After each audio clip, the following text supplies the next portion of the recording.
যারা নিজেদের অধিকারের কথা তুলে ধরতে গিয়ে, নিজেদের দাবি আদায় করতে গিয়ে বিভিন্নভাবে সেই পলাতক স্বৈরাচারে অত্যাচার নির্যাতনের শিকার হয়েছে। এই সকল মানুষগুলোকে, এই সকল শহীদদেরকে, এই সকল অত্যাচারিত মানুষ যারা বেঁচে আছেন, নির্যাতিত হয়েছে এবং বেঁচে আছেন, প্রত্যেকের সেই ত্যাগের প্রতি যদি আমাদের সম্মান জানাতে হয়, তাহলে অবশ্যই আমাদেরকে সামনে বাড়তে হবে, আমাদেরকে সামনে এগোতে হবে, এই দেশকে সামনে নিয়ে যেতে হবে। তাদেরকে শ্রদ্ধা করার একমাত্র উপায় হচ্ছে, আমি একজন রাজনৈতিক কর্মী হিসেবে বিশ্বাস করি, যে প্রত্যাশিত, যে প্রত্যাশা নিয়ে তারা রাজপথে নেমে এসেছিলেন, সেই প্রত্যাশা বাস্তবায়নের কাজ শুরু করা, সেই প্রত্যাশা বাস্তবায়নের মাধ্যমে তাদেরকে সম্মান জানানোর একটি মাত্র উপায় আমি এটি বিশ্বাস করি।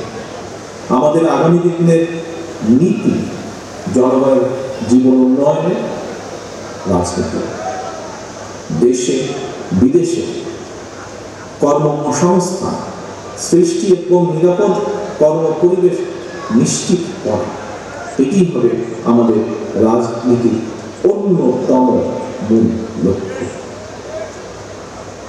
অর্থাৎ মানুষের ভোটের অধিকারকে যেরকম নিশ্চিত করা, মানুষের বাক স্বাধীনতাকে যেমন নিশ্চিত করা, একই সাথে সমাজের, দেশের প্রত্যেকটি মানুষ যার যে যোগ্যতা, যার যে মেধা, সেই হিসাবে তাকে তার অবস্থান থেকে অর্থনৈতিক স্বাধীনতা বা স্বাবলম্বী করে গড়ে তোলা অর্থনৈতিকভাবে। এবং সেই লক্ষ্যকে সামনে রেখে বিএনপির একাধিক টিম দেশের প্রতিটি সেক্টরকে নিয়ে গভীরভাবে কাজ করছে। সেই আলোকে কর্মসূচি বাস্তবায়নের প্ল্যান, প্রোগ্রাম বা কর্মসূচি আমরা পর্যায়ক্রমিকভাবে তৈরি করছি। সম্মানিত উপস্থিতিবৃন্দ, আপনারা গতকাল এবং আজকের বিভিন্ন নিউজের মাধ্যমে দেখেছেন, হয়তো কেউ কেউ ফিজিক্যাল নিউজ দেখেছেন, গতকাল শাহবাগে ছাত্র দলের, বাংলাদেশ জাতীয়তাবাদী ছাত্র দলের একটি সভা ছিল।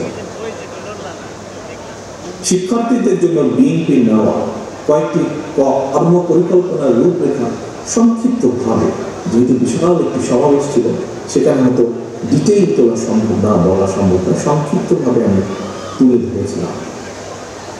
দেশের যুব সমাজ, ছাত্র এবং যুব সমাজ যারা দেশকে আগামী দিনে এগিয়ে নিয়ে যাবে, যারা দেশকে আগামী দিনে গড়ে তুলবে, যারা দেশকে গড়ে তোলার সক্ষমতা রাখে, দেশের সেই যুবক সমাজের কর্মসংস্থান এবং তাদের নিয়ে বিএনপির কয়েকটি কর্ম পরিকল্পনার কথা যুবদলের আজকের এই সমাবেশের মাধ্যমে সারা দেশের যুব সমাজের সামনে আমি সংক্ষিপ্তভাবে তুলে ধরতে চাই। এবং এটি আমরা শহীদ পরিবারের এক বোনের কাছ থেকে যদি শুনেছি, তারাও কাজ চান, বেঁচে থাকতে চান। কাজে এটি শহীদ পরিবারের দাবি, কারণ তারাও চান যে সদস্য শহীদ হয়েছে তার সেই প্রত্যাশিত বাংলাদেশ যেন আমরা যারা রয়ে গিয়েছি, আমরা যাতে গড়ে তুলতে সচেষ্ট করি। এই শিশু কিশোরদের মধ্যেই কিন্তু লুকিয়ে আছে আমাদের ভবিষ্যৎ বাংলাদেশ। এই শিশু কিশোরদের মধ্যেই লুকিয়ে আছে প্রতিভা।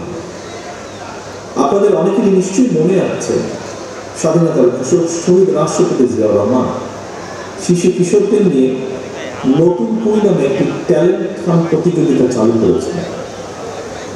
আমি জানি না, তবে এখানে যে আজ বহু মানুষ উপস্থিত আছেন, হয়তোবা আপনাদের মধ্যে এখানে কেউ না কেউ হয়তোবা আছেন যারা নতুন সদস্য ছিলেন হয়তো খুব সম্ভব।